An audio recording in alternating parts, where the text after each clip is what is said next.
చెప్పు.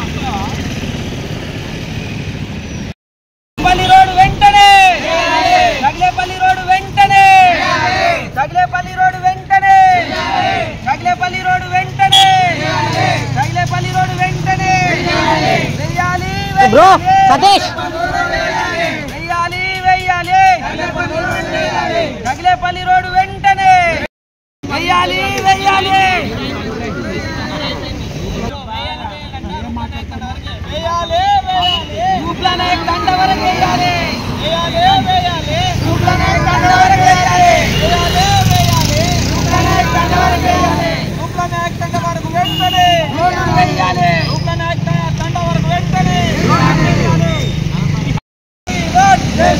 తగిలేపల్లి రోడ్డును వెంటనే తగిలేపల్లి రోడ్డును వెంటనే తగిలేపల్లి రోడ్డును వెంటనే తగిలేపల్లి రోడ్డు వేయాలి వేయాలి వేయాలి తగిలేపల్లి రోడ్డు వెంటనే వేయాలి వేయాలి తగిలేపల్లి రోడ్డు వెంటనే తగిలేపల్లి రోడ్డును వెంటనే వేయాలి తగిలేపల్లి రోడ్డును వెంటనే వేయాలి తగిలేపల్లి రోడ్డు వెంటనే తగిలేపల్లి రోడ్డును వెంటనే. ఈ 30 సంవత్సరం నుంచి మాకు ఎమ్మెల్యేగా నువ్వే ఉన్నావు. తెలుగుదేశంలో ఉన్నా కూడా కానీ 20 సంవత్సరము, తర్వాత టీఆర్ఎస్ పార్టీలో 12 సంవత్సరం ఉన్నావు. మళ్ళీ ఇప్పుడు కాంగ్రెస్లోకి వచ్చిన సంవత్సరం అయిపోయింది. కానీ ఈ రోడ్డు మాత్రం బాగుపడలేదు. తగిలేపల్లి నుంచి రూప్లానా తండవర, తగిలేపల్లి వర్ణి నుంచి తగిలేపల్లి రూప్లానా తండవర, ఇక్కడ అంబేము కొందాపూరు అయితే ఇక్కడ రుద్దురు దాకా ఈ రోడ్డు గట్టరగా ఉన్నది.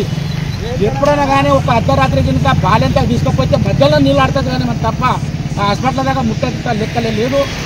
మరి ఏంది ఏమంతా మేము ఎంత పాపం చేసామని మీకు మరి మాకేం అర్థం కాక వచ్చింది. మా ఊరోజులో అంత మొత్తం అంటే ఇప్పుడు దాకా నీకు భుజం మోసుకొని తిరిగిండ్రు. మరి నీకు ఇంత పాపం ఏమన్నా అనిపించిందో మాకేం అర్థం కాక వచ్చింది. మరి రోడ్డు మాత్రం పట్టించుకొని తొందరగా చేయవలసిన అవసరం ఉన్నది. రూప్లానా తాండ వరకు రోడ్డు గట్టరగా ఉన్నది.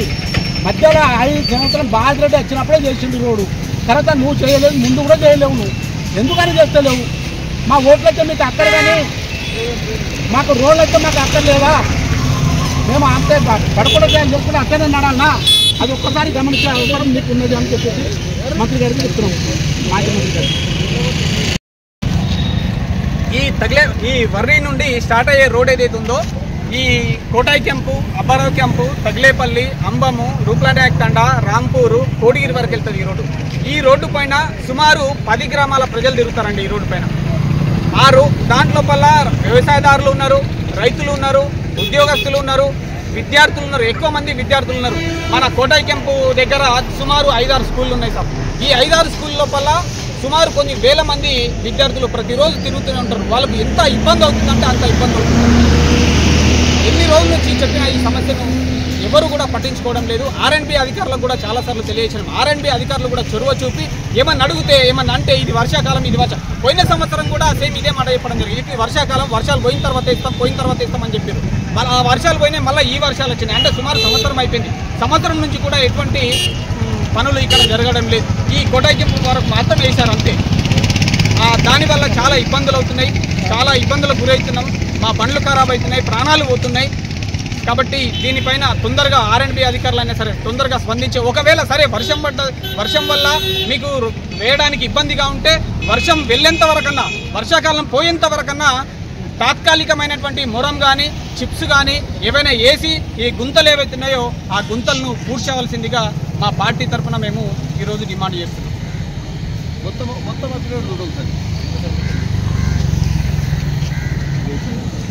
జై తెలంగాణ, కేసీఆర్ గారి నాయకత్వం, కేటీఆర్ గారి నాయకత్వం, బాజిరెడ్డి అన్న నాయకత్వం, ఎల్ఎన్టీసీ నాయకత్వం, కుబేరన్న నాయకత్వం. జై తెలంగాణ. తగిలేపల్లి గ్రామం నుండి మా బీఆర్ఎస్ పార్టీ తరఫున ఇక్కడికి రావడం జరిగింది వర్ణి సెంటర్లోకి. మేము ఈ బీఆర్ఎస్ పార్టీ తరఫున మన గౌరవ మాజీ శాసనసభాపతి, మాజీ మంత్రివర్యులు, ప్రస్తుత బాన్సోడ ఎమ్మెల్యే గౌరవ పోచారం శ్రీనివాసరెడ్డి గారికి విన్నవించే విషయం ఏంటంటే, మీరు ఒక్కసారి అయ్యా ఎమ్మెల్యే పోచారం శ్రీనివాసరెడ్డి గారు, మీరు ఒక్కసారి వర్ణి నుండి తగిలేపల్లి గ్రామానికి మీ యొక్క వాహనం లోపలనే గవర్నమెంట్ ప్రభుత్వం మీకు కేటాయించినటువంటి వాహనం ఏదైతే ఉందో ఆ వాహనంలోనే ఒక్కసారి తగిలేపల్లి నుంచి అందం వరకు వెళ్ళిరండి. అప్పుడు వెళ్ళొస్తే అప్పుడు మా బాధలేంది, మేము ఇక్కడికి ఎందుకు వచ్చినాం, ఈ విధంగా ఎందుకు ధర్నాలు చేస్తున్నాం, వారు తగిలేపల్లి నుంచి ఇక్కడ వరకు ఎందుకు వచ్చినాం అనేది మీకు కొద్దిగా అర్థమవుతుంది. ఎందుకోసం అంటే మేము నరకం చూస్తున్నాం సార్, ఈ రోడ్డు వల్ల నరకం చూస్తున్నాం. వర్షం పడ్డప్పుడైతే ఇంటింత మొఖాలు మంటి గుంతల లోపల బండ్లు అనేకమైనటువంటి బండ్లు పడిపోవడం, కాళ్ళు చేతులు విరిగిపోవడం, బండ్లు ఖరాబు కావడం, చివరికి యాక్సిడెంట్లై ప్రాణాలు పోయినటువంటి సందర్భాలు కూడా ఉన్నాయి. ఈ విషయాన్ని మీ దృష్టికి చాలాసార్లు తీసుకొచ్చాం. ఎన్నిసార్లు పోచారం శ్రీనివాసరెడ్డి గారి దృష్టికి మా గ్రామం తరఫున మేమే కాదు, గ్రామంలో ఉండే పెద్ద మనుషులం, అన్ని పార్టీల వాళ్ళం, పెద్ద మనుషులం అందరం కలిసి సార్ దగ్గరికి ఎన్నోసార్లు వెళ్ళి చెప్పడం కూడా జరిగింది. అయినా కూడా ఎటువంటి స్పందన లేదు. ఈ రోడ్డు చాలా సంవత్సరాల నుంచి అలాగే పెండింగ్లో ఉంది. చివరిగా కొద్దిగా కోటాయి కెంపు వరకు ఈ రోడ్డు వేసి వదిలేసిరు, అంతే. మిగిలిన దగ్గర సుమారు 4-5 కిలోమీటర్ల వరకు ఉంది. కాబట్టి ఆ రోడ్డును ఖచ్చితంగా పూర్తి చేసి అందరి యాక్సిడెంట్ జరిగేటటువంటి యాక్సిడెంట్లు ఏవైతున్నాయో వాటిని కొంతవరకన్నా నిర్మూలిస్తారని దీని ద్వారా మన ఎమ్మెల్యే గారికి చెప్పడం జరుగుతుంది.